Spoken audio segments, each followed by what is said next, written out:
Hello दोस्तों, स्वागत है आप सभी का फिर से एक बार ओपन लैब स्ट्रीम। तो दोस्तों आज हम लोग बात करने वाले यांत्रिक का लास्ट चैप्टर रहेगा हम लोगों का। यहाँ से जो भी क्वेश्चंस बनेंगे इंपॉर्टेंट बनेंगे। यहाँ से जो भी न्यूमेरिकल्स बनते हैं काफ़ी इंपॉर्टेंट है, आपके एग्जाम हॉल में देखने को मिलता है। जैसे प्रीवियस सर आपको बुक्स बनाते होंगे या सेट लगाते हो, वहाँ से ये क्वेश्चन आपको हमेशा मिलता है। तो ये लास्ट चैप्टर रहेगा 7 नंबर। इसके बाद में आपको अगले चैप्टर की ओर फिर से हम लोग अग्रसर हो जाएंगे। साथ ही यूथ का साइंस का बुक को हम लोग रिविजन कर रहे हैं। इसमें 9585 लगभग क्वेश्चंस दिए गए हैं और क्वेश्चंस तो कम ही है, लेकिन इसको डिवाइड करके एक ही क्वेश्चन को 3-4 तरह के क्वेश्चन पूछने के तौर तरीके बताए गए हैं। यहाँ से आपको प्रीवियस ईयर से 80% कंप्लीट हो जाता है। 20% में आपको नए क्वेश्चंस देखने को मिलेंगे। तो आइए क्लास को कवर करते हैं। वीडियो को लाइक और शेयर कर दीजिए अपने दोस्तों के साथ में। चैनल को सब्सक्राइब भी कर लीजिएगा। हमने ऑलरेडी 354 नंबर तक क्वेश्चंस को कवर कर दिए थे और इसके आगे हम लोग आज के क्वेश्चंस को कवर करने वाले हैं। ठीक है, चलिए। आज का पहला क्वेश्चन है हमारा कि द्रव्यमान और वेग का गुणनफल क्या कहलाता है। द्रव्यमान और वेग का गुणनफल क्या कहलाता है? तो क्वेश्चन का आंसर क्या हो जाएगा? संवेग हो जाएगा। ठीक है, ध्यान रखिएगा। नेक्स्ट क्वेश्चन है द्रव्यमान और वेग का गुणनफल को क्या कहते हैं। अभी हम लोग गुणनफल किसका पढ़े? द्रव्यमान और वेग का। सेम वही क्वेश्चन है यहाँ पे। तो यहाँ पर क्या किया कि यहाँ पे कुछ ऑप्शन दिए थे, यहाँ पे कुछ ऑप्शन नहीं दिए गए, लेकिन इसको चेंज किया गया, परिवर्तित किया गया। क्वेश्चन सेम है, इसमें कोई परिवर्तित नहीं होने वाला है। संवेग आपका आंसर सही हो जाएगा। अगला यहाँ पे क्वेश्चन पूछने वाला है उसी के आधार पर वो एक वस्तु का द्रव्यमान 85 किलोग्राम और वेग 60 मीटर पर इनवर्स 1 है, तो वस्तु का संवेग ज्ञात कीजिए। तो 359 नंबर क्वेश्चन का आंसर क्या हो जाएगा? 5100 किलोग्राम मीटर इनवर्स 1 हो जाएगा। अब यहाँ पे ध्यान रखिएगा, एक चीज़ है फार्मूला P बराबर, याद रखिएगा P बराबर यहाँ पे M इंटू V फार्मूला पे यूज होगा और ये इसी पे फार्मूले पे बन जाएगा। अगला प्रश्न पे बात कर लेते हैं कि M/2 द्रव्यमान की कोई वस्तु जिसका कोई 2v का है तो संवेग क्या हो जाएगा। यानी कि M/2 बराबर द्रव्यमान है तो उसका वस्तु अगर 2v रख दिया जाए तो क्या होगा, उसका मान क्या निकल गया। तो हम लोगों ने क्वेश्चन का जो फॉर्मूला क्या पढ़ा था, संवेग बराबर द्रव्यमान गुने वेग। संवेग बराबर द्रव्यमान गुने वेग यानी कि M/v। तो इसको फार्मूला के किस रूप में परिवर्तित करेंगे? 1/2 M/2v के बारे में इसको परिवर्तित कर देंगे और साथ ही इसके बाद में आंसर निकल के आ जाएगा। तो M भी हो जाएगा। M भी कैसे होगा? तो सबसे पहले P बराबर M/v इसको कर देना है, ध्यान रखिएगा। और उसके बाद में P बराबर क्या हो जाएगा? 1/2, यानी कि यहाँ पे M/2 दिया गया है तो 1/2 M/2v हो जाएगा। 2 से 2 कट जाएगा और M भी भैया यहाँ पे आंसर निकल के आ जाएगा। वही M भी यहाँ पे दिया गया है, बिल्कुल आसानी से है, यहाँ पे आसानी से समझ जाइएगा। वही फार्मूला यहाँ पे फिर से संवेग बराबर आपको बताना है। तो द्रव्यमान गुने वेग।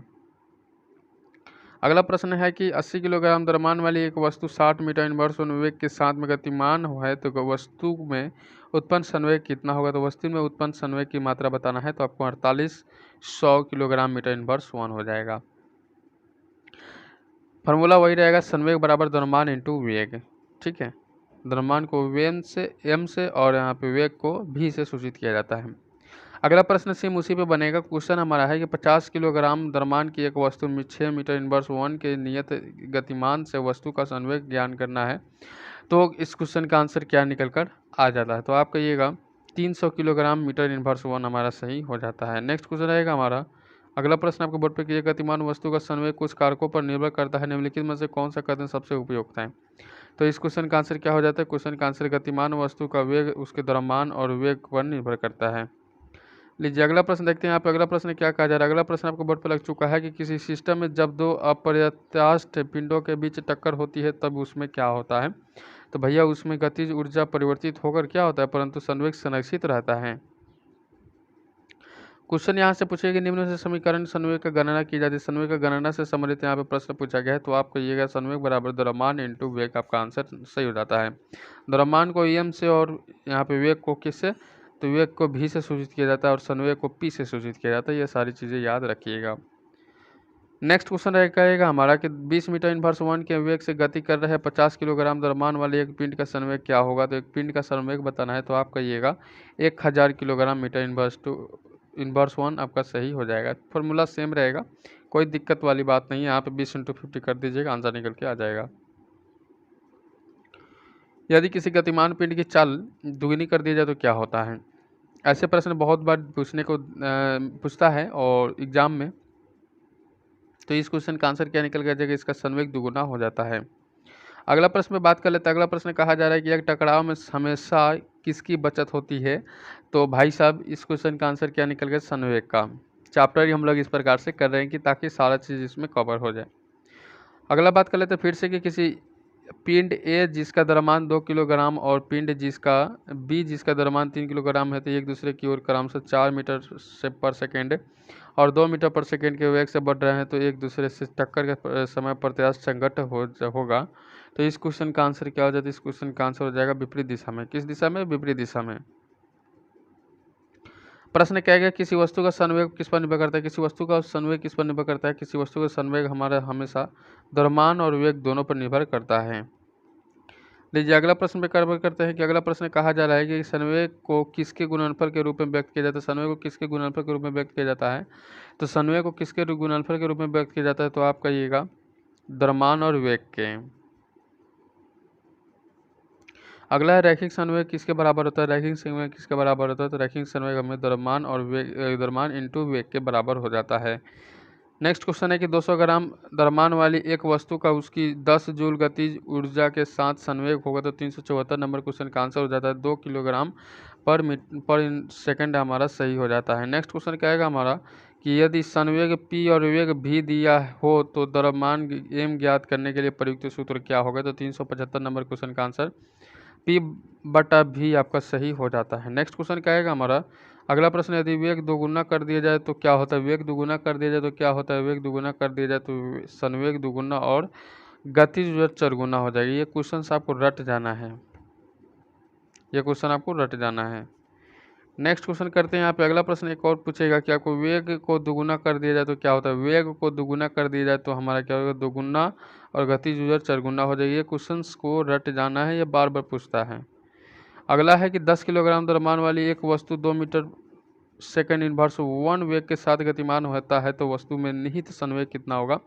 तो निहित संवेग आपका 20 किलोग्राम मीटर इनवर्स 1 हमारा सही हो जाता है। नेक्स्ट क्वेश्चन कहेगा हमारा एक हल्के और एक भारी पिंड की गतिज ऊर्जा समान है तो इनमें से किसका संवेग अधिक होगा? तो 379 नंबर क्वेश्चन का आंसर क्या हो जाएगा? भारी पिंड का।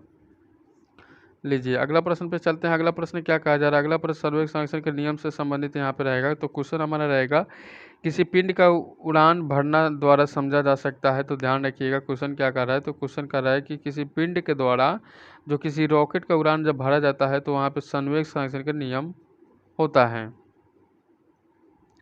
अगला है रॉकेट संरक्षण के सिद्धांत पर कार्य करता है। रॉकेट संरक्षण सिद्धांत का कार्य करता है कैसे? तो संवेग पर। याद रखिएगा क्वेश्चन आपसे पूछेगा यहाँ पे फिर से कि रॉकेट धौना की डॉट स्थान संरक्षण के सिद्धांत पर कार्य कर सकता है तो संवेग का।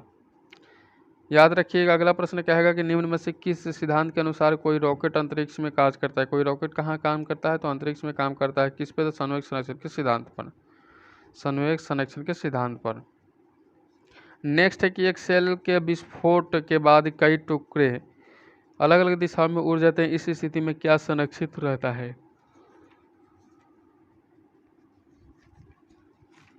आइए तो क्या संरक्षित रहता है? तो आपका संवेग संरक्षित रहता है। बिल्कुल वीडियो को पॉज कीजिएगा, आंसर कीजिएगा, फिर आगे बढ़िएगा।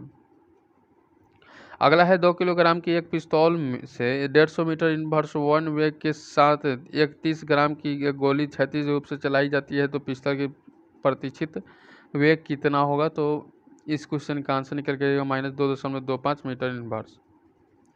नेक्स्ट क्वेश्चन कहेगा हमारा कि 0.01 किलोग्राम द्रव्यमान की एक बंदूक की गोली को 5.0 किलोग्राम वजन की बंदूक से दागा जाता है तो यदि गोली की प्रारंभिक चाल 250 मीटर पर सेकंड है तो बंदूक के प्रतिक्षेप चाल कितनी होगी?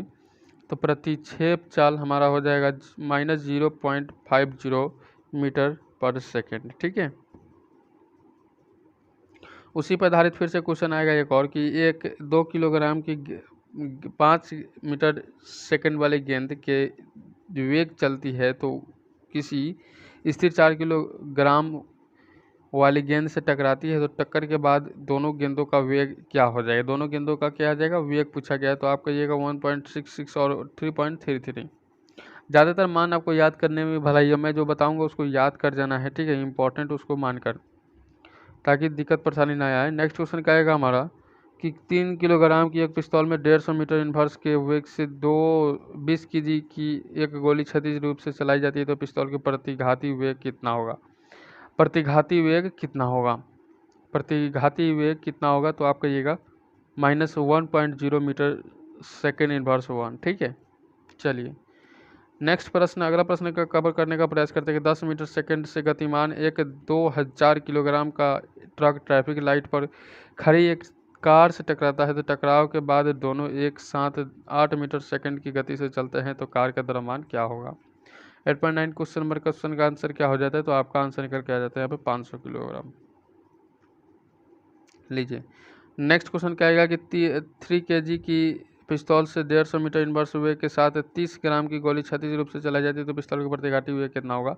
अब क्षैतिज से चलाया जा रहा है, लेकिन यहाँ पे कितना है ग्राम का गोली, तो यहाँ पे 30 ग्राम का। ठीक है, चलिए हाँ, आंसर क्या हो जाएगा -1.5 मीटर इनवर्स 1। फार्मूला लगेगा, वही फार्मूला लगेगा, लेकिन वहाँ पे क्या कर देना है, तो V1 बराबर मान करना है MV/M। लीजिए अगला प्रश्न कहा जा रहा है कि 12 ग्राम द्रव्यमान की एक गोली को एक राइफल से दागा जाता है, गोली इसके बैरल से होकर जाने में कुल समय जो है 0.006 सेकंड के समय लेती है और इसे 300 मीटर सेकंड के वेग से छोड़ती है, तो राइफल द्वारा गोली पर आरोपित बल क्या होगा। तो 391 का आंसर क्या निकल कर आ जाता है 600 न्यूटन। अगला प्रश्न देखते हैं, यहाँ पे अगला प्रश्न क्या कहा जा रहा है कि वह भौतिक राशि जो कभी ऋणात्मक नहीं हो सकती है, तो ऋणात्मक नहीं हो सकती, उस क्वेश्चन का आंसर हो जाएगा दूरी। और अगला प्रश्न देखते हैं, यहाँ पे अगला प्रश्न कहा जा रहा है यहाँ पे किसके उपयोग एक वस्तु की समग्री गति का वर्णन करने और किसी दिए गए समय पर इसकी प्रारंभिक स्थिति के संदर्भ में अंतिम स्थिति का पता लगाने के लिए किया जाता है, उसका आंसर क्या निकल कर जाता है दूरी और विस्थापन। दूरी और विस्थापन क्या हो जाएगा, दूरी और विस्थापन। ठीक है हाँ, नेक्स्ट क्वेश्चन क्या आएगा हमारा, वेग और समय का गुणनफल प्रदत्त करता है, वेग और समय का गुणनफल प्रदत्त करता है, क्या हो जाएगा आंसर विस्थापन। आपका आंसर क्या हो जाएगा विस्थापन, आपका बिल्कुल सही हो जाता है। जल्दी हम लोग आप लोगों के लिए लाइव डिस्कशन भी शुरू करने वाले हैं। तो यदि किसी वस्तु द्वारा तय की गई दूरी 0 है, तो वस्तु का विस्थापन कितना होगा, तो वस्तु का विस्थापन हमारा हो जाएगा 0। क्या हो जाएगा 0, हमारा सही हो जाता है। अगला प्रश्न बात कर लेते हैं, क्वेश्चन करें कि एक वस्तु को ऊपर की ओर फेंका जाता है या 100 मीटर की ऊंचाई तक जाती है, तो फिर फेंकने वाले वापस आ जाती है, तो क्या होता है। तो 396 नंबर क्वेश्चन का आंसर हो जाता है वस्तु का वास्तविक विस्थापन और 0 होता है। अगला प्रश्न देखते हैं, यहाँ पे अगला प्रश्न क्या कहा जा रहा है। अगला प्रश्न चाल और वेग से है। यहाँ पे हम लोग संवेग से संरक्षण संवेग दूरी और विस्थापन में पढ़ लिया, अब यहाँ पे चाल वेग पढ़ लेते हैं। जब एक परिक्षेपक वेक्षक के सापेक्ष समय के साथ वस्तु की स्थिति लगातार बदलती जाती है, तो क्या होता है। तो आप कहिएगा कहा जाता है कि वो गतिशील हो जाता है। क्या गतिशील हो जाता है, तो पर्यवेक्षक के सापेक्ष गतिशील हो जाता है। क्वेश्चन कहेगा एक चालक समान गति से अपनी कार को चलाता है और 60 सेकंड में 288 मीटर दूरी तय करता है, तो गति क्या हो जाएगा। स्पीड निकालना है, तो स्पीड बराबर क्या होता है दूरी बटा समय। फार्मूला मालूम है आपको, निकाल लेना है, निकल जाएगा 4.8 मीटर क्या हो जाएगा मीटर प्लस सेकंड हो जाएगा।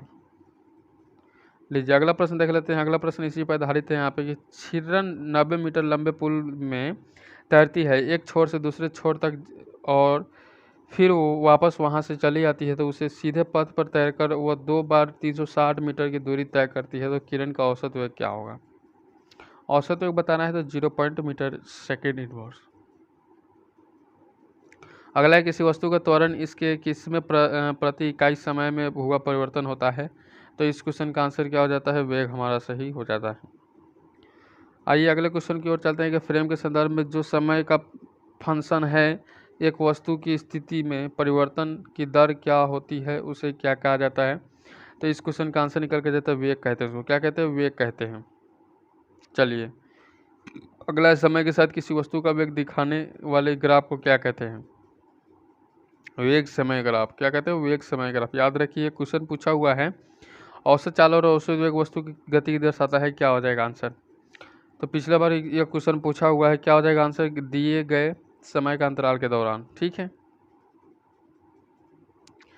अगला प्रश्न कहा जा रहा है यहाँ पे कि एक भीड़ भाड़ वाली सड़क पर एक बस की गति का एक उदाहरण है। बस की गति का क्या हो जाएगा, एक उदाहरण यहाँ पे प्रस्तुत करना है असमान होता है। नेक्स्ट क्वेश्चन क्या आएगा हमारा, वही है फॉर्मूला यहाँ पे देखना है कि दूरी समय चाल दूरी और समय के संबंध है, कौन सा फार्मूला होता है। तो आपको यहाँ पे फार्मूला इस क्वेश्चन का आंसर मालूम होगा आपको कि एस बराबर क्या होता है, स्पीड बराबर डिस्टेंस बटा टाइम हमारा सही हो जाता है।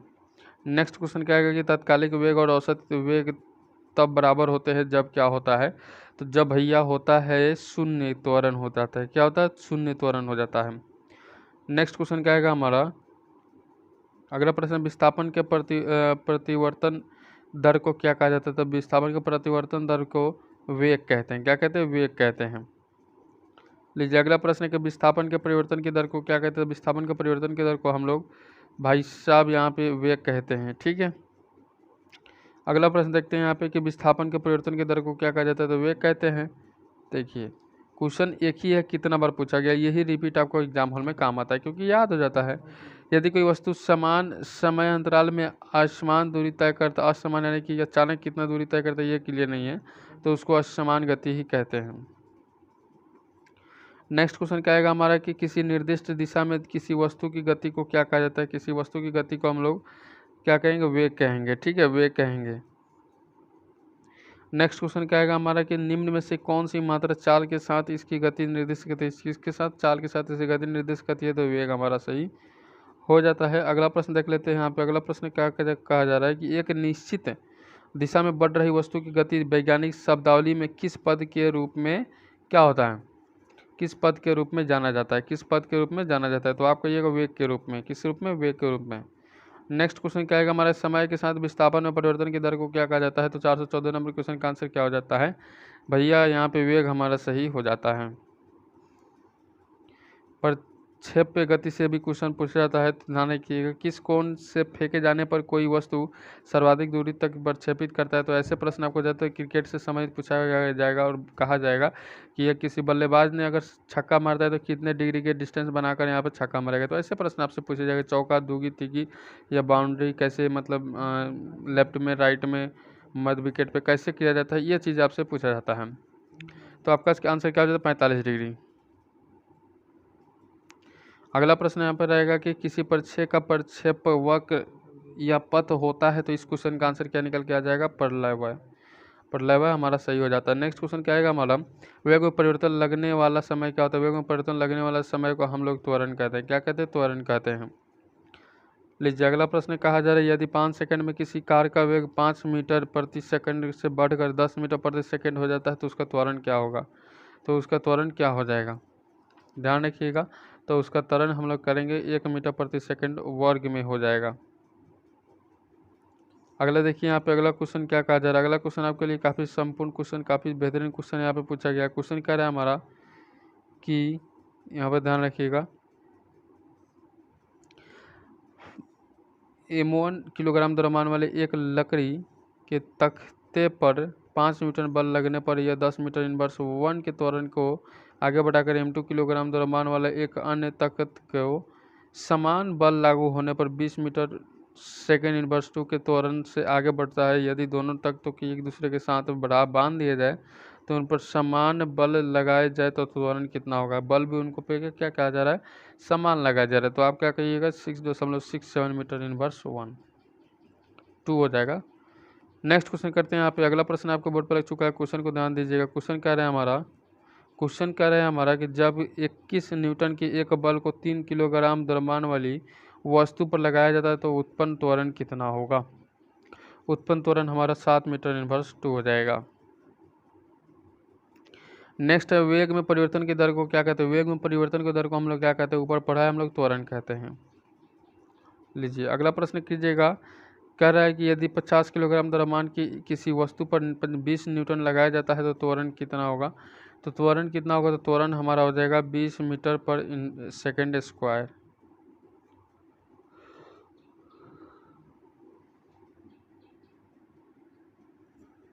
चलिए अगला क्वेश्चन देखते हैं यहाँ पे कि 150 किलोग्राम द्रव्यमान की एक वस्तु 5 सेकंड में 6 मीटर इनवर्स 1 से 16 मीटर सेकंड इनवर्स 1 की वेग त्वरित होती है। तो त्वरण की ज्ञात करें। तो त्वरण ज्ञात करना है तो आपका 2 मीटर सेकंड इनवर्स 2 हमारा सही हो जाता है। अगला बात कर लेते हैं कि नकारात्मक त्वरण निम्न में से किसकी दिशा के विपरीत हुए होगा। तो किस दिशा के विपरीत होगा, तो आपका आंसर हो जाएगा वेग के। किसका? वेग के। लीजिए अगला प्रश्न में बात करें तो अगला प्रश्न क्या कहा जा रहा है। अगला प्रश्न कहा जा रहा है एक समान तल वाली सीधी सड़क पर नियत त्वरण के दौरान कार के संबंध में इनमें से कौन सा कथन सत्य है? कौन सा कथन सत्य है? तो आपको ये कार का वेग निरंतर बदल रहा था। नेक्स्ट क्वेश्चन करते हैं। यहाँ पे अगला प्रश्न कहा जा रहा है कि जब कोई वस्तु एक समान गति से गति कर रहा है तो उसका त्वरण क्या होगा? तो उसका त्वरण हमारा आंसर हो जाएगा शून्य होगा। क्या हो जाएगा? शून्य हो जाएगा। लीजिए अगला प्रश्न कर लेते हैं कि एक कार का वेग 5 सेकंड में 18 किलोमीटर आवर इनवर्स 1 से 36 किलोमीटर आवर के तक समान रूप से बढ़ता है तो क्या हो जाएगा? कार का त्वरण क्या होगा? यानी कि कितना इतना के समान वेग से बढ़ रहा है, कहा भी जा रहा है कि समान वेग से बढ़ रहा है, तो आपका क्या हो जाएगा आंसर? तो यहाँ पे आपका आंसर निकल के जाता है 1 मीटर इनवर्स 1। नेक्स्ट है एक कार का वेग 10 मीटर से इतना से 72 किलोमीटर हो जाता है। कितना? 72 हो जा रहा है अब, लेकिन त्वरण की गणना बताना है। तो आपका आंसर क्या निकल के आ जाता है? आपका निकल के आ जाता है 50, यानी कि आपको 1.5 आपका सही हो जाता है। लीजिए अगले प्रश्न पे चलते हैं। आपको ऐसे ही क्वेश्चन मिलेंगे फिजिक्स से, कोई नया क्वेश्चन आपको नहीं देखने वाला है। 30 किलोग्राम द्रव्यमान के एक लोहे के गोले का व्यास इतना दिया गया है। द्रव्यमान की एक एल्युमिनियम के गोले व्यास के बराबर है तो दोनों गोलों को एक साथ खड़ी चट्टान से गिराया जाता है। जब वे भूमि से 10 मीटर की दूरी पर है तो उनका समान वेग कितना होगा? त्वरण बिल्कुल सही हो जाता है इस क्वेश्चन का आंसर। नेक्स्ट क्वेश्चन करते हैं यहाँ पे अगला प्रश्न। तो शून्य त्वरण का अर्थ क्या होता है? किसका शून्य त्वरण का अर्थ क्या होता है? तो आपको एक शून्य त्वरण का अर्थ होता है वस्तु का वेग स्थिर रहता है। क्या होता है? स्थिर का वस्तु का वेग वो स्थिर रहता है। अगला बात कर लेते हैं क्वेश्चन की ओर की। धनात्मक त्वरण का अर्थ क्या होता है? धनात्मक त्वरण का अर्थ क्या होता है? धनात्मक त्वरण का अर्थ हो जाता है हमारा वस्तु का वेग बढ़ जाता है। क्या होता है? वस्तु का वेग बढ़ जाता है। नेक्स्ट क्वेश्चन कर लेते हैं यहाँ पे अगला प्रश्न बात कर लेते हैं। अगला प्रश्न क्या कहा जा रहा है? अगला प्रश्न कहा जा रहा है हमारा कि एक समान वेग से चलती हुई वस्तु का त्वरण क्या होगा? वस्तु का त्वरण क्या होगा? तो इस क्वेश्चन का आंसर निकल के आ जाता है शून्य होगा। वस्तु का त्वरण क्या होगा? शून्य होगा। अगला बात कर लेते हैं क्वेश्चन की ओर चलते। त्वरण का बीमा भी पूछा गया है, तो जरूरी नहीं है कि त्वरण का पूछा हो, किसी का भी बीमा पूछ सकता है। तो कुछ बीमा भी मैं बताऊंगा। बीमा भी आपको भली बात याद करते हुए चलना है। तो L1M0 और T−2 हो जाएगा। इस पर आधारित प्रश्न भी देख लीजिए। स्थिर अवस्था में प्रारंभ करने पर सुनील का कार 10 सेकंड में 20 मीटर सेकंड के वेग से कर लेती है, यानी कि प्राप्त कर लेती है स्पीड। तो उसका त्वरण ज्ञात करना है। तो उसका त्वरण क्या हो जाएगा? यहाँ पर 2 मीटर सेकंड इनवर्स 2 हो जाए सही। अगला क्वेश्चन कहा जा रहा है हमारा कि माध्यता का अर्थ त्वरण। माध्यता का अर्थ त्वरण हमारा सही है। क्या हो जाएगा इसका आंसर? ठीक है, हाँ, तो आपका माध्यता का आंसर क्या हो जाएगा? ऋणात्मक हो जाता है। अगला क्वेश्चन कहा जा रहा है कि किसी वस्तु का वेग व्यतीत हुए कि समूह के या समय का समानुपाती होता है तो वस्तु का व्युत्क्रमानुपाती क्या होता है? वस्तु का क्या होता है? हाँ, बहुत सुंदर। तो आपका आंसर हो जाएगा एक समान त्वरण। क्या हो जाएगा? एक समान त्वरण। अगला प्रश्न कहा जा रहा है यहाँ पे कि बल बटा त्वरण क्या होता है? बल बटा द्रव्यमान क्या होता है? बल बटा द्रव्यमान क्या होता है? तो आंसर कीजिएगा त्वरण। नेक्स्ट क्वेश्चन है कि 350 न्यूटन का एक बल 500 किलोग्राम के एक द्रव्यमान पर लगाया जाता है। तो इस स्थिति में वस्तु के उत्पन्न त्वरण कितना होता है? उत्पन्न त्वरण हमारा आंसर हो जाता है 0.7 मीटर इनवर्स 2 हो जाएगा। लीजिए अगला प्रश्न कर लेते हैं कि त्वरण ऋणात्मक होने पर किसी पिंड का वेग कितना होता है? त्वरण ऋणात्मक होता है किसी पिंड का वेग हमारा सही हो जाता है घटेगा। क्या हो जाएगा? घट जाएगा। अगला प्रश्न कहा जा रहा है कि किसी एक वस्तु के प्रति इकाई समय में वेग में परिवर्तन होती है। वेग में क्या होता है? परिवर्तन होता है। तो आपका आंसर क्या हो जाता है? त्वरण हो जाता है। लीजिए अगले प्रश्न में चलते हैं। चर्चा करते हैं एक बार फिर से कि ये कार 5 सेकंड में इतना जाता है तो 72 किलोग्राम इतना तक समान रूप से एक्सलेटर करती है तो कार का त्वरण क्या होगा? तो कार का त्वरण बताना है। तो आपका आंसर हो जाएगा 3 मीटर्स। ठीक है। नेक्स्ट क्वेश्चन है कि मुक्त रूप से गिर रही किसी वस्तु का गति उदाहरण क्या होता है? मुक्त रूप से यानी कि आपको आसानी से, आपका आंसर हो जाएगा समान व्यति त्वरित गति हमारा सही हो जाता है। नेक्स्ट क्वेश्चन, अगला क्वेश्चन देखिए यहाँ पे। अगला प्रश्न कहा जा रहा है कि एक आंचल स्थिति से शुरू करके सोनी साइकिल द्वारा 30 सेकंड में 60 metre in second inverse one की गति पकड़ती है, तो इस साइकिल के त्वरण की गति गणना करें। तो इस क्वेश्चन का आंसर क्या निकल के आएगा? 2 मीटर सेकंड इनवर्स 2।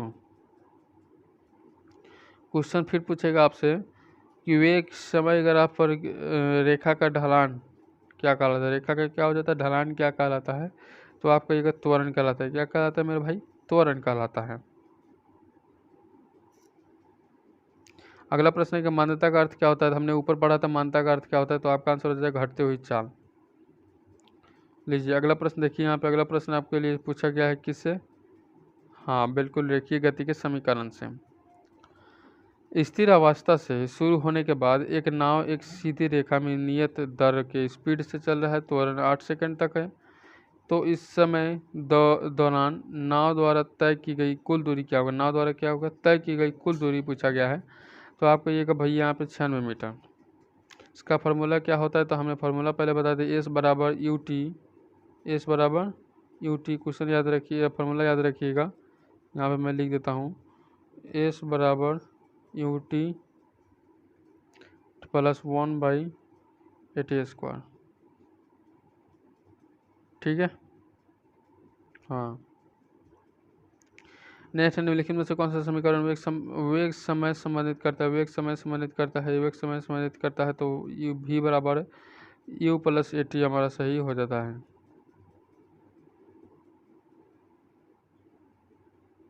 चलिए अगला प्रश्न देखते हैं कि ये यदि एक ट्रॉली विरामावस्था से 2 मीटर पर सेकंड के हिसाब से तुरंत गतिमान है, तो ये 4 सेकंड बाद उसका वेग कितना होगा? 4 सेकंड बाद उसका वेग बता देना है, तो 8 मीटर पर सेकंड, 8 मीटर पर सेकंड हमारा सही हो जाता है। अगला बात कर लेते हैं कि एक रेलगाड़ी विरामावस्था से 5 मिनट में उसकी गति 90 किलोमीटर प्रति घंटा के रफ्तार से चल रहा है, तो मानता है कि त्वरण समान है रेलगाड़ी द्वारा किया गया समय की जो तय की गई दूरी है उसके बारे में बताना है। तो दूरी बटा समय आपको याद है कि दूरी का फॉर्मूला क्या लगाना है? तो आपका यहीगा यहाँ पे 3.75 किलोमीटर। लीजिए अगला प्रश्न आपको बोर्ड पर लग चुका है। क्वेश्चन कह रहा है हमारा कि एक वस्तु स्थिर स्थिति में से आरंभ होकर 4 मीटर प्रति वर्ग सेकंड के निरंतर त्वरण से स्थानांतरित होती है, तो 8 सेकंड के बाद इसकी गति कितनी होगी? तो गति बताना है, तो आपका आंसर हो जाएगा 32 मीटर प्रति सेकंड। नेक्स्ट है कि गति का पहला समीकरण किसके बीच संबंध बनाया जाता है? तो आपका आंसर हो जाएगा वेग और समय। क्या हो जाता है? वेग और समय हमारा सही हो जाता है। यदि एक कार 5 सेकंड में इतना एक समय त्वरण से चलकर 5 सेकंड 10 सेकंड इनवर्स 1 की गति से चल रही है, तो इस समय द्वारा की गई दूरी क्या हो जाएगा? स्पीड बताना है, तो आपका आंसर हो जाएगा क्या हो जाएगा? 30 मीटर। क्या हो जाएगा? 30 मीटर पर सेकंड। लीजिए अगला प्रश्न बात कर लेते हैं। यहाँ पे अगला प्रश्न कहा जा रहा है यहाँ पे क्वेश्चन की कि गति का दूसरा समीकरण बताना है। गति का पहला बार गए हम लोग, अब यहाँ पे गति का दूसरा समीकरण बताना है। बहुत ही शानदार क्वेश्चन है, हाँ बहुत ही सुंदर लाजवाब। तो क्या हो जाएगा? 453 नंबर क्वेश्चन का आंसर क्या हो जाएगा? आंसर हो जाएगा स्थान स्थिति। चलिए अगला है हमारे 454 नंबर क्वेश्चन का आंसर कीजिएगा। दिए गति के दूसरे समीकरण द्वारा किसके बीच संबंध दर्शाया जाता है? किसके बीच समय दर्शाया जाता है? तो आपका आंसर हो जाएगा स्थान और समय, स्थान और समय। अगला है गति का दूसरा समीकरण स्थिति स्थान और किसके बीच में संबंध बताता है? तो 455 नंबर क्वेश्चन का आंसर बताइएगा। 455 नंबर क्वेश्चन का आंसर बताइएगा। 455 नंबर क्वेश्चन का आंसर हो जाएगा यहाँ पे समय।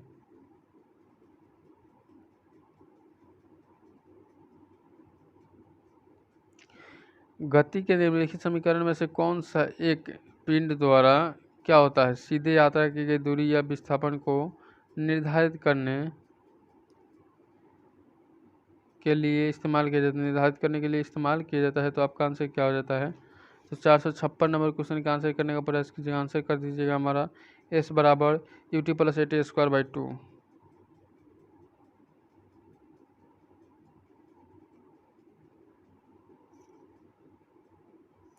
अगला यहाँ पर बात कर लेते हैं कि गति के समीकरणों के संबंध में निम्नलिखित में से कौन सा समीकरण गलत है? कौन सा समीकरण गलत पूछा गया, आपको सही नहीं गलत पूछा गया तो सही छांट दीजिए, गलत अपने आप निकल के आ जाएगा। तो इस क्वेश्चन का आंसर क्या निकल कर आ जाता है, इस क्वेश्चन का आंसर निकल के आ जाता है यहाँ पे 2s equal to U inverse U square minus B square. अगला प्रश्न है कि यदि एक कार अपनी प्रारंभिक स्थिति से 20 सेकंड में 144 किलोमीटर प्रति घंटा की गति से समान रूप से त्वरित होकर तो कितनी दूरी तय करेगी, कितनी दूरी तय करेगी, तो आपका आंसर क्या निकल के आ जाता है 400 मीटर, 400 मीटर।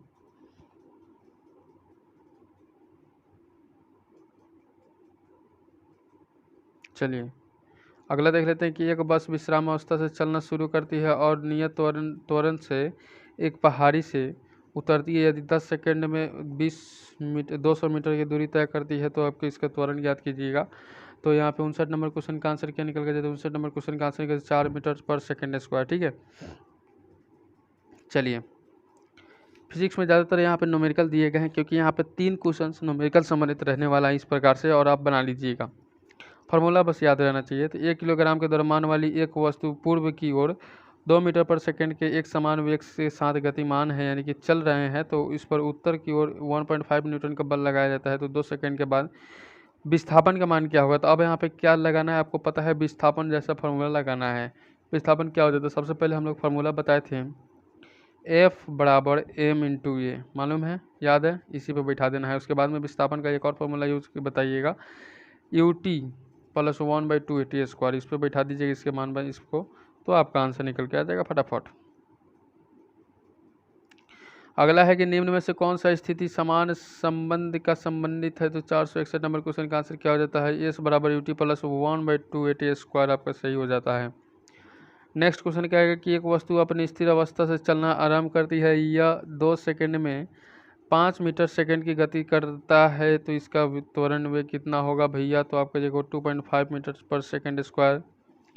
लीजिए अगले क्वेश्चन की ओर चलते हैं। अगला क्वेश्चन फिर से पूछे कि निम्न में से कौन समान त्वरित गति का समीकरण नहीं है, तो यहाँ पे 63 नंबर क्वेश्चन का आंसर क्या हो जाएगा, आंसर हो जाएगा बी बराबर यू इक्वल टू 80।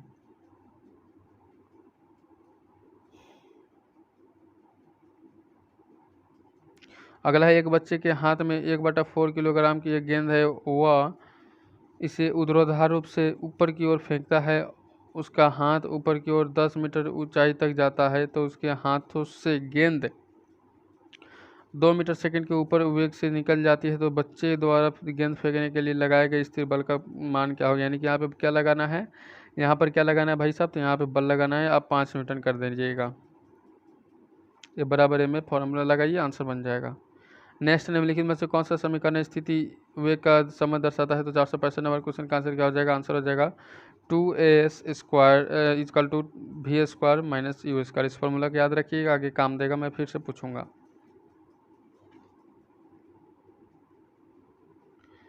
अगला प्रश्न देखिए, यहाँ पे अगला प्रश्न क्या पूछा गया, अगला प्रश्न आपके समक्ष यहाँ पे रखा गया है। क्वेश्चन कह रहा है हमारा कि सरल रेखीय गति में वस्तुएं चलती है, क्या चलती है भाई साहब, तो वस्तुएं चलती है सीधी रेखा में। अगला प्रश्न पूछेगा यहाँ पे कि एक, याद रखिए क्वेश्चन कह रहा है हमारा, एक अंचल स्थिति से चल कर सोनी का वेग साइकिल द्वारा 30 सेकंड में इतना जाता है, तो साइकिल का त्वरण गणना ज्ञात कीजिए। फॉर्मूला वही है 0.2 मीटर सेकंड इनवर्स हो जाएगा भी बराबर यू प्लस 80 पे लगाइए और आपका आंसर पाइए। हमने हर तरह से क्वेश्चन से रूबरू कराने का प्रयास किया, हर तरह से क्वेश्चन से भी रूबरू कराने का प्रयास हमने किया है। अगला निम्न से कौन सा घर्षण बल के द्वारा बारे में सही नहीं है, घर्षण बल के बारे में क्या नहीं है, सही नहीं है, तो आपको रेलिंग घर्षण स्लाइडिंग घर्षण की तुलना में अधिक मशीनों के बल बेरिंग के क्या हो जाएगा कारण से घर्षण होता है।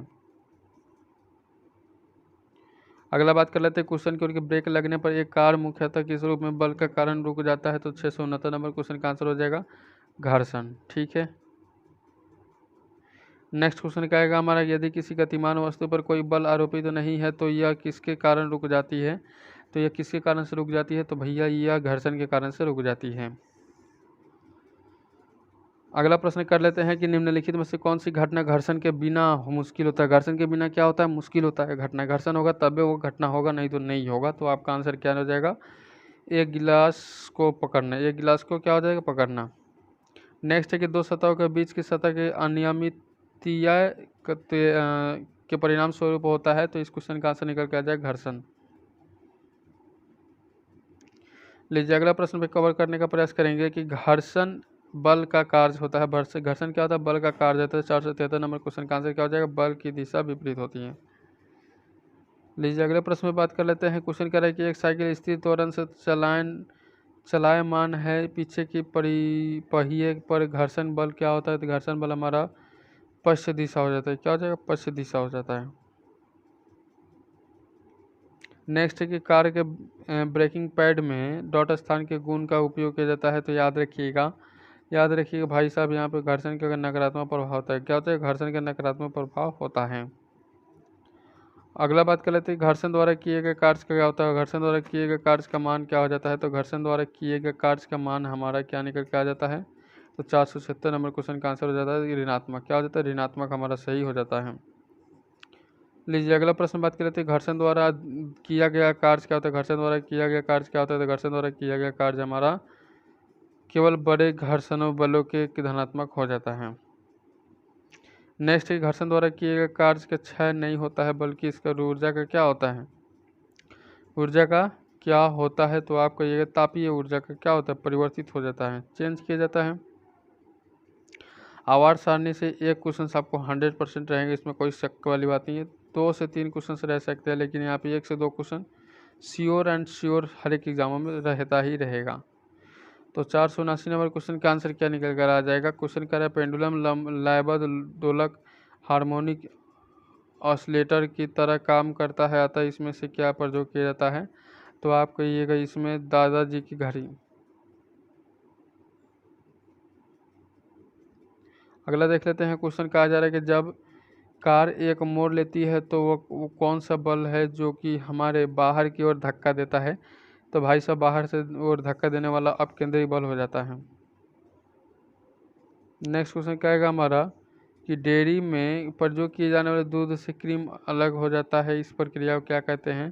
तो इस प्रक्रिया को हम लोग कहते हैं अपकेंद्री बल। क्या कहते हैं? अपकेंद्री बल कहते हैं, उसको बल में लगा देते हैं। अगला है जब एक वस्तु एक समान वितीय वेग से उत्पन्न करती है तो तब निम्नलिखित में से कौन सा परिवर्तित होता है? निम्नलिखित में से कौन सा परिवर्तित होता है? तो आपका आंसर हो जाएगा दिशा। क्या हो जाएगा? दिशा हमारा सही हो जाता है। लीजिए अगला प्रश्न है कि लट्टू को घुमाना किसका एक उदाहरण है? लट्टू को घुमाना किसका एक उदाहरण है? तो लट्टू को घुमाना एक केंद्राभिमुख बल है। केंद्राभिमुख बल है। अगला प्रश्न कहेगा हमारा कि एक बहुत पुराने क्वेश्चन कहेगा हमारा कि एक बहुत पुराने मॉडल की पेंडुलम घड़ी की कार्य पद्धति किस तरह होती है? तो किस तरह से होती है? तो आप कहिएगा मैकेनिकल होती है। क्या होती है? मैकेनिकल होती है। अगला है रोल कोस्टर के सवारी में कौन सा बल कार्य करता है? तो बल की बात की जाती है तो आपका अभिकेंद्रीय बल हमारा सही हो जाता है। नेक्स्ट क्वेश्चन करते हैं हमारा, यदि कोई पिंड रूपांतरित गति के एक चक्र पथ पर गति करता है तो इस गति को क्या कहते हैं? तो हमारा हो जाएगा वक्र रेखीय गति। क्या हो जाएगा? वक्र रेखीय गति हमारा हो जाएगा। अगला प्रश्न है कि किसी निकाय को एक समान वृत्तीय गति में चलाने में लगने वाला आवश्यक नियत बल क्या कहलाता है? तो 487 नंबर क्वेश्चन का आंसर क्या हो जाता है? आंसर हो जाता है अभिकेंद्रीय बल। क्या होता है? अभिकेंद्रीय बल हो जाता है। नेक्स्ट क्वेश्चन क्या आएगा हमारा? अगला प्रश्न देखिए, यहाँ पे अगला प्रश्न कहा जा रहा है कि जब कोई वस्तु एक समान वित्तीय गति से घूर्णन करती है तो प्रत्येक बिंदु पर इसका बदल जाता है। तो 488 नंबर क्वेश्चन का आंसर क्या हो जाएगा? आंसर हो जाएगा हमारा वेग।